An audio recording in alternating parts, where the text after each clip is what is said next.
시청자 여러분 안녕하십니까? 한 주간의 한인사회 주요 소식을 전해드리는 KBN 뉴스 주간 브리핑입니다. 28일부터 7월 1일까지 문재인 대통령이 미국을 방문합니다. 문재인 대통령의 미 의회 합동 연설이 추진되고 있습니다. 외국 정상의 연방의회 연설은 미 의회 지도부가 결정하고 초청하는 형식으로 이루어지는데요.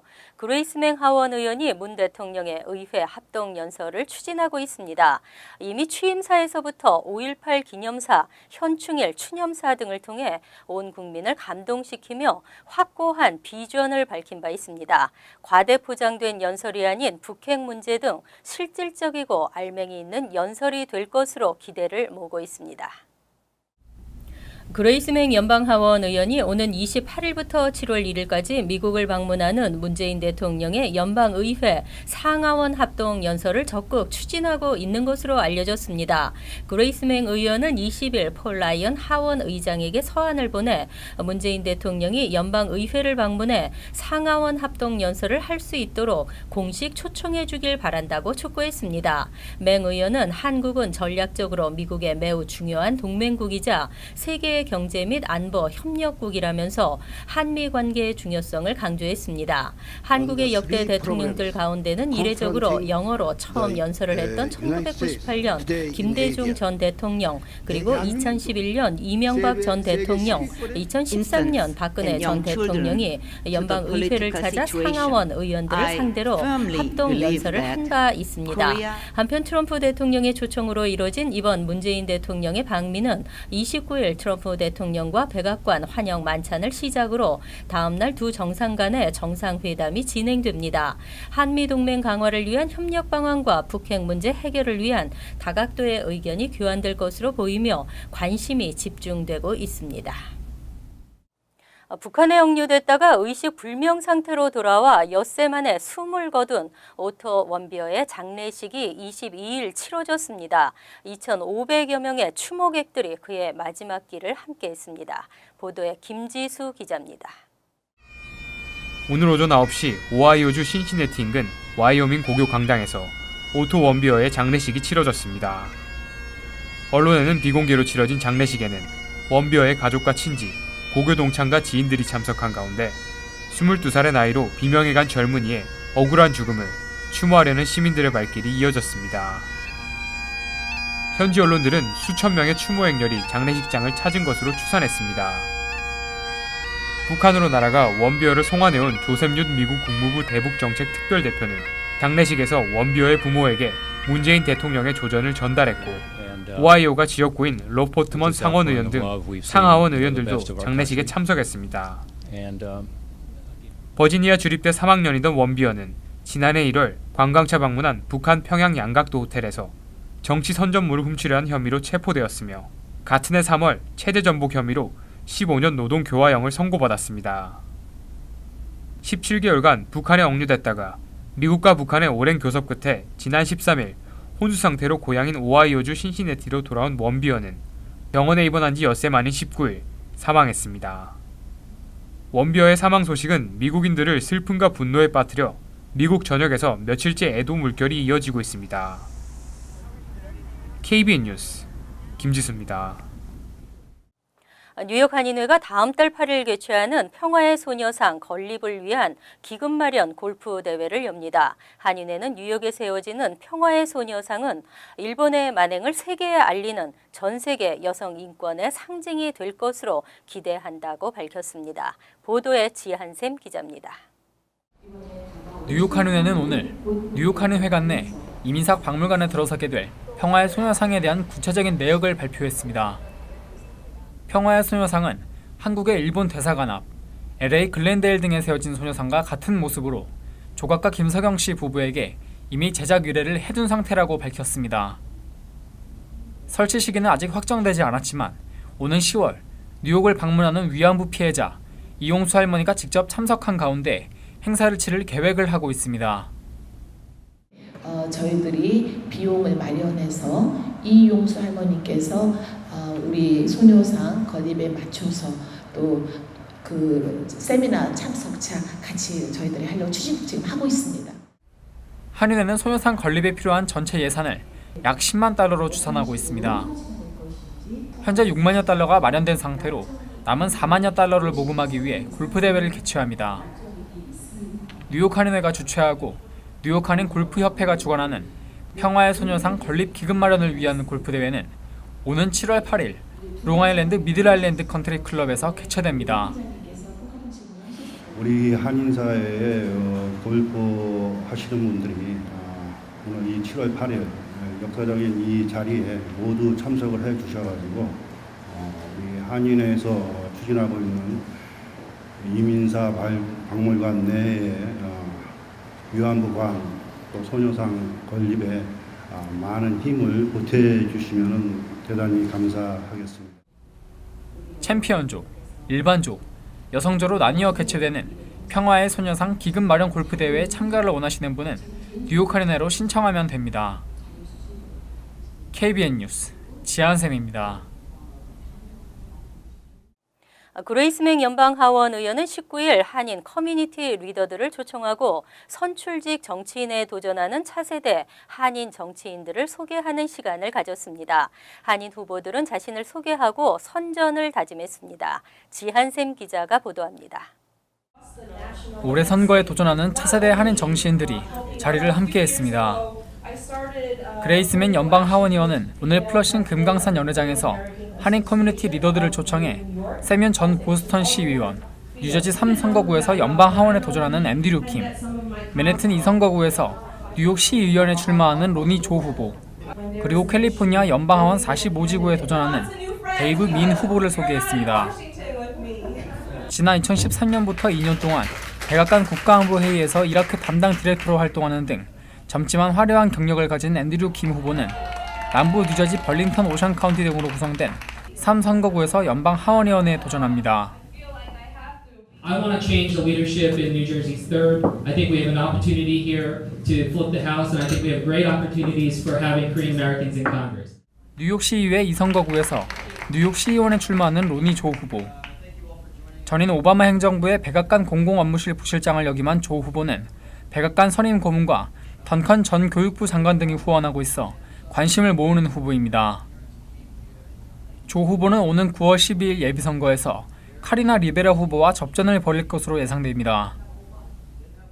Most recently, I served President Barack Obama at the White House as his aide at the Office of Public Engagement, where we manage the president's relationships with business leaders, elected officials, activists, students, parents groups, you name it. 캘리포니아에서 연방 하원에 도전하는 데이브 민 후보도 자리를 함께했습니다. 민 후보는 UC 어바인 법대 교수, 경제정책 전문가로도 잘 알려져 있습니다. 내년에 치러지는 45지구에서 연방 하원에 도전합니다. 오늘 자리를 함께한 김민선 뉴욕 한인 회장은 한인 정치인 배출이야말로 한인 커뮤니티 정치력 신장과 직결된다며 한인 후보들에게 후원금을 전달했습니다. KBN 뉴스 지한샘입니다. 뉴욕주 정부의 까다로운 환경 규제로 네일업계와 세탁업계가 몸살을 앓고 있습니다. 큰 돈을 들여 환경 설비를 설치할 능력이 없어 폐업을 고려하는 업소도 많은데요. 주정부 지원 법안이 상하원을 통과하면서 한시름 놓게 됐습니다. 20일 네일업소와 세탁업소들에게 환경설비 설치 비용을 지원하도록 하는 내용의 법안이 뉴욕주 상원과 하원 모두를 통과했습니다. 법안은 뉴욕주 스몰 비즈니스 재정 지원 기관인 뉴욕주 얼반 디벨롭먼트 커퍼레이션을 통해 세탁소와 네일업소들에게 보조금이나 리볼빙 서비스 등 금융 프로그램을 마련해 지원하도록 하는 내용이 핵심입니다. 네일업소들은 주정부가 규정한 환기시설 설치로 평균 24,000달러, 세탁업계는 퍼크 대체기계 설치 비용으로 7만 5천 달러에서 12만 달러에 달하는 목돈 마련에 고심하고 있었습니다. 이에 업주들은 주정부 지원이 절실하다며 지원금 책정을 강력히 요구해왔고 란킴 의원이 5월 법안을 발의하면서 드디어 성사됐습니다. 법안이 통과됨에 따라 앤드류 쿠오모 주지사가 서명을 마치면 90일 이후 시행에 들어가게 됩니다. 뉴욕주 규정에 따르면 세탁소들은 주거용 건물 내에 위치해 있을 될 경우 2020년 12월 21일까지 버크 기계 사용을 중지하고 하이드로카본 기기 등 대체 솔벤트 기기로 교체해야 합니다. 또 신규 네일 업소들은 지난해 10월부터 기존 업소들은 2021년 10월까지 뉴욕주 규정에 맞는 환기 시설을 의무적으로 설치해야 합니다. 한편 토니 아벨라 주상원 의원이 지난 4월 발의한 네일업소와 세탁소 300만 달러 지원 법안은 본회의에 상정되지 못하고 자동 폐기됐습니다. 원유봉 씨가 뉴저지 팰리세이드파크 시의원에 나서면서 후보 등록 과정에서 약간의 문제가 발생했습니다. 30일 원유봉 후보의 자격을 판가름할 재판이 열리게 되는데요. 한인 사회에 많은 응원이 필요합니다. 버겐 카운티 법원의 한인들의 많은 참여를 바라고 있습니다. 원유봉 후보의 후보 자격 여부에 대한 재판이 오는 30일 오후 3시 30분부터 해켄색 소재 버겐 카운티 법원에서 열리게 됩니다. 버겐 카운티 클럽 오피스는 원 후보가 제출한 청원서가 허위라며 소송을 제기했습니다. 법원은 이날 인정신문 등을 거치지 않고 곧바로 후보자 자격에 대한 여부를 판결할 것으로 알려졌습니다. 원 후보는 버겐 카운티 선거관리위원회의 후보자 등록을 위해 필요한 청원서 최소 43개보다 자신이 받은 청원서만 해도 55개나 돼 충족 요건을 갖췄으므로 법원에서 자신의 손을 들어줄 것으로 보고 있다고 말했습니다. 하지만 만약 법원이 후보자 박탈 판결을 내릴 경우 곧장 항소할 계획이라고 목소리를 높였습니다. 한편 원 후보는 지난 6일 버겐 카운티 선관위에 주민 133명으로부터 받은 청원 서명서를 제출했습니다. 하지만 이 과정에서 서명을 받으러 다닌 사람 모두에 대한 공증이 있어야 함에도 원 후보만 공증을 받아 청원서를 제출해 문제가 됐습니다. 한인건축가 박지훈 씨는 원 월드 트레이드 센터가 자신의 디자인을 표절했다며 연방법원에 소송을 제기했습니다. 박 씨의 저작권 침해 주장에 그러나 원 월드 트레이드 건축 설계사 측은 근거 없는 주장이라며 일축했습니다. 조지아주에서 활동하는 한인 건축가 박지훈 씨는 지난 14일 원 월드 트레이드 센터의 건축 설계사 스키드 모 앤 멜릴리사와 시공사 티슈맨사 그리고 뉴욕 뉴저지 항만청 등을 상대로 저작권 침해 소송을 제기했습니다. 큐베 아키텍처 대표로 있는 박 씨는 원 월드 트레이드 센터의 디자인은 자신이 일리노이 건축공학부 재학 시절인 1999년 석사 학위 논문으로 제출한 작품 시카고 CD 프론트 99를 표절한 것이라 라며 저작권 침해를 주장했습니다. 박 씨의 당시 작품 지도교수 아마드 압델 라자크는 현재 스키드 모사와 파트너십 관계인 것으로 알려졌습니다. 박 씨는 또 자신의 작품이 일리노이 공대 현관에 6년간 전시됐으며 책으로도 출간됐는데 현재 스키드 모아사 다수 임직원이 전시 기간 일리노이 공대의 강사와 교수 보드 멤버로 활동했던 점을 들어 저작권 소송 판결의 근거를 제시했습니다. 박 씨는 이번 소송에서 자신에 대한 재산권 침해 보상과 피고들의 저작권 포기를 요구했습니다. 하지만 스키드 모사는 근거 없는 주장이라며 건물이 완공된 지 4년 만에 이 같은 소송을 제기한 것에 대해 저희가 의심스럽다는 반응을 보이고 있습니다. 여권 분실로 벌어지는 범죄 악용을 차단할 수 있도록 한국 여권법이 개정됐습니다. 지난 22일부터 실행에 들어간 개정법에 의하면 한국 여권을 분실할 경우 즉시 효력이 중지됩니다.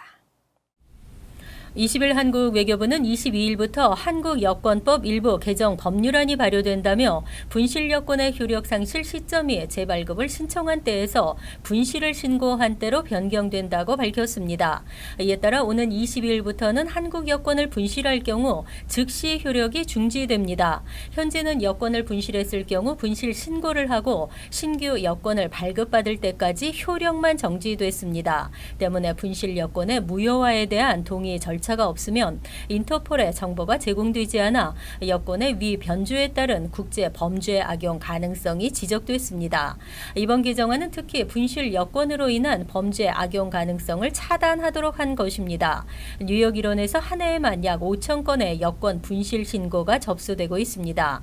이러한 분실 여권 대부분은 여권 매매 브로커들의 뒷거래를 통해 개당 $1,000에 팔리고 있으며 미비자가 있을 경우에는 최대 $10,000까지 거래되면서 신분 도형에 악용되고 있습니다. 앞으로는 분실 여권이 각종 범죄에 악용되는 일이 사전에 차단되고 한국 여권의 국제 신뢰도도 더욱 높아질 것으로 기대되고 있습니다. 한편 여행 중 여권을 분실했을 경우 먼저 현지 경찰서에 분실 신고를 하고 현지 한국 외교공관에 연락해 여행 증명서를 발급받을 수 있습니다. 메트로폴리탄 교통공사는 펜스테이션 공사가 시작되는 7월 10일부터 공사가 완료될 때까지 승객들에게 25% 요금 인하 혜택을 제공한다고 밝혔습니다. 이 기간 롱아일랜드 레일로드는 20% 이상이 축소 운영되고 일부 노선은 펜스테이션까지 운행하지 않으면서 맨해튼까지 출퇴근해야 하는 승객들은 여간 불편한 것이 아닌데요. 다른 교통수단을 이용해야 하는 불편함에 더해 승차비도 더 들게 됐습니다. 20일부터는 할인된 정회권을 살 수 있고 일반 티켓도 할인된 가격으로 구매할 수 있습니다. 하지만 승객들은 할인 혜택이 문제가 아니라 빠른 시일 내 공사를 마무리하고 앞으로는 더 이상 고장 등으로 인한 불편함이 없기를 바라고 있습니다. KBN 뉴스 주간 브리핑 여기서 마칩니다. 시청해 주신 여러분 고맙습니다.